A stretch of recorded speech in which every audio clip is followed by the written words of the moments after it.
Hi ಎಲ್ಲರಿಗೂ ನಮಸ್ತೆ. Durga wish ಲಾಗ್ಗೆ ನಿಮ್ಮೆಲ್ಲರಿಗೂ ಸ್ವಾಗತ. ಏನಿವತ್ತು ಲಾಗ್ ಫಸ್ಟಲ್ಲೇ ಮಾವಿನ ಹಣ್ಣು ತೋರಿಸ್ತಾ ಇದ್ದಾರೆ ಅಂತ ಅಂದ್ಕೊಂಡಿದ್ದೀರಾ? ಹೌದು, ಇದು ನಮ್ಮೂರಲ್ಲಿ ಸಿಕ್ಕಿರೋದು ಮಾವಿನ ಹಣ್ಣು. ಅಂದರೆ ಈಗೆಲ್ಲ ಮಾವಿನ ಹಣ್ಣು ತುಂಬ ಜಾಸ್ತಿ ಇದೆ ನಮ್ಮ ಕಡೆ. ಜಾಸ್ತಿ ಮಾವಿನ ತೋಪೆ ಜಾಸ್ತಿ ಇರೋದು.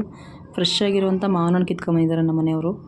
ಮರದಲ್ಲೇ ಹಣ್ಣಾಗಿರೋಂಥ ಹಣ್ಣು ನೋಡಿ ಎಷ್ಟು ಚೆನ್ನಾಗಿ ಫ್ರೆಶ್ ಆಗಿದೆ ಅಂತ. ನನ್ನ ಮಗ ಇದನ್ನು ಕೊಟ್ಟಿರೋದು ನನಗೆ ತಿನ್ನೋದಕ್ಕೆ ಅಂತ. ಇದು ಸ್ವಲ್ಪ ನಾನು ತೋರಿಸ್ತಿದ್ದು ಸ್ವಲ್ಪ ಕಾಯಾಗಿತ್ತು. ಇನ್ನು ಸ್ವಲ್ಪ ಒಂದೊಂದು ದಿನ ಇಟ್ಟಿದ್ರೆ ಚೆನ್ನಾಗಿ ಹಣ್ಣಾಗ್ತಿತ್ತು. ಮರದಣ್ಣು ತಿನ್ನೋದಕ್ಕೆ ತುಂಬಾ ಟೇಸ್ಟಾಗಿ ರುಚಿಯಾಗಿ ಇರುತ್ತೆ. ಯಾರಿಗೆಲ್ಲ ಮಾವಿನ ಹಣ್ಣು ತುಂಬಾ ಇಷ್ಟ ಅವರೆಲ್ಲ ಕಮೆಂಟ್ ಮಾಡಿ ತಿಳಿಸಿ. ಸೀಸನಲ್ಲಿ ಏನೇನು ಸಿಗುತ್ತೋ ಹಣ್ಣುಗಳೆಲ್ಲ ತಿನ್ನಬೇಕು, ತುಂಬಾ ಒಳ್ಳೆಯದು ಆರೋಗ್ಯಕ್ಕೆ. ಮಾವಿನ ಹಣ್ಣು ಈ ಸೀಸನಲ್ಲಿ ಬಿಟ್ಟರೆ ಸಿಗೋದಿಲ್ಲ, ಇದು ನೆಕ್ಸ್ಟ್ ಇಯರೇ ಸಿಗೋದದು. ಅದಕ್ಕೆ ಯಾವ ಸೀಸನಲ್ಲಿ ಮಾವಿನ ಹಣ್ಣು ಸೀಸನಲ್ಲಿ ಚೆನ್ನಾಗಿ ತಿನ್ನಿ ಮಾವಿನ ಹಣ್ಣು ಅಂತ ಹೇಳ್ತಾಯಿದ್ದೀನಿ.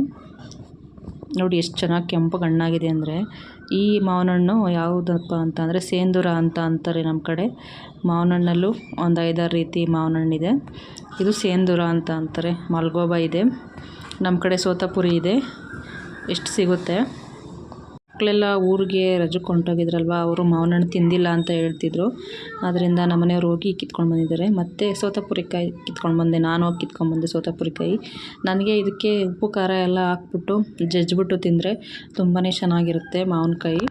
ಅದರಲ್ಲೂ ಊಟಕ್ಕೆ ನೆಂಚ್ಕೊಂಡ್ರು ಕೂಡ ಇನ್ನೂ ಚೆನ್ನಾಗಿರುತ್ತೆ. ನೋಡಿ ಹಾಲೆಲ್ಲ ತೊಟ್ಟಿಗ್ತಾ ಇದೆ ಮಾವಿನಕಾಯಿ ತೊಟ್ಟಲ್ಲಿ. ಹಾಗೆ ಕಿತ್ಕೊಬಂದು ಇಟ್ಟಿದ್ದೀನಿ, ಸ್ವಲ್ಪ ಆರಲಿ ಅಂತ ಇಟ್ಟಿದ್ದೀನಿ. ಇಷ್ಟೊಂದು ಮಾವಿನಕಾಯಿ ಏನು ಬೇಕಾಗಿರಲ್ಲ. ನಮಗೆ ಸ್ವಲ್ಪ ರಿಲೇಷನ್ಸು ಮಾವಿನಕಾಯಿ ಕಿತ್ಕೊಂಡು ಬಾ ಅಂತ ಹೇಳಿದರು. ಮಹದೇಶ್ವರನ ಬೆಟ್ಟಕ್ಕೆ ಟ್ರಿಪ್ಗೆ ಹೋಗುವಂಥದ್ದು ಪ್ಲ್ಯಾನ್ ಇತ್ತು. ಅದರಿಂದ ಅವ್ರಿಗೆ ಮಾವಿನಕಾಯಿ ಅಂದರೆ ತುಂಬ ಇಷ್ಟ. ನಮ್ಮ ಕಡೆ ಮಾವಿನಕಾಯಿ ಸಿಗುತ್ತಲ್ಲ, ಕಿತ್ಕೊಂಡು ಬಾ ಅಂತ ಹೇಳಿದರು. ಅದಕ್ಕೆ ಕಿತ್ಕೊಂಬಂದು ಇಟ್ಟಿದ್ದೀನಿ. ನೆಕ್ಸ್ಟು ಸಂಡೇ ಸ್ಪೆಷಲ್ಲು ಅಂತ ನನ್ನ ತಂಗಿ ಬಂದಿದ್ಲು ಅಂತ ಅಂದ್ಬಿಟ್ಟು ಚಿಕನ್ ಕಬಾಬ್ ಮಾಡಿದ್ದೆ. ನೋಡಿ ಮಾವ ಮತ್ತು ನಾದಿನಿ ಕೂತ್ಕೊಂಡು ಅವಳಿಗೆ ನಾನು ಮಾಡೋ ಅಡುಗೆ ಅಂದರೆ ತುಂಬಾ ಇಷ್ಟ. ಅದಕ್ಕೆ ಫ್ರೈ ಮಾಡಿ ಕಬಾಬ್ ಮಾಡು ಅಂತ ಹೇಳಿದ್ಲು. ಅವಳೇ ರಿಕ್ವೆಸ್ಟ್ ಮಾಡ್ಕೊಂಡ್ಲು, ನಂದೊಂದು ವೀಡಿಯೋ ಮಾಡು, ನೀನು ಎಲ್ಲರದ್ದು ವೀಡಿಯೋ ಮಾಡ್ತೀನಿ, ನಾನು ವೀಡಿಯೋ ಮಾಡಲ್ಲ ಅಂತ ಅಂದ್ಬಿಟ್ಟು. ಅದಕ್ಕೆ ನನ್ನ ಮಗ ವೀಡಿಯೋ ಮಾಡ್ತಿದ್ದಾನೆ. ನಾನು ಅಡುಗೆ ಮಾಡೋ ಗಡಿಬಿಡಿಲಿದ್ದರಿಂದ ನನ್ನ ತಂಗಿ ಮಕ್ಕಳು ಮತ್ತು ಅವ್ರ ಹಸ್ಬೆಂಡುನೆಲ್ಲನೂ ವೀಡಿಯೋ ಮಾಡಿ ನಿಮಗೆ ತೋರಿಸಿಲ್ಲ. ನೆಕ್ಸ್ಟ್ ಸಾರಿ ಮಿಸ್ ಮಾಡಲ್ಲ, ತೋರಿಸ್ತೀನಿ. ಕಬಾಬ್ ತುಂಬಾ ಚೆನ್ನಾಗಿ ಮಾಡಿದ್ಯಾ ಅಂತ ನನ್ನ ಮಗ ಸ್ವಲ್ಪ ಎಲ್ಪ್ ಮಾಡ್ದೆ ನನಗೆ ಕಬಾಬ್ ಮಾಡೋದಕ್ಕೆಲ್ಲನೂ.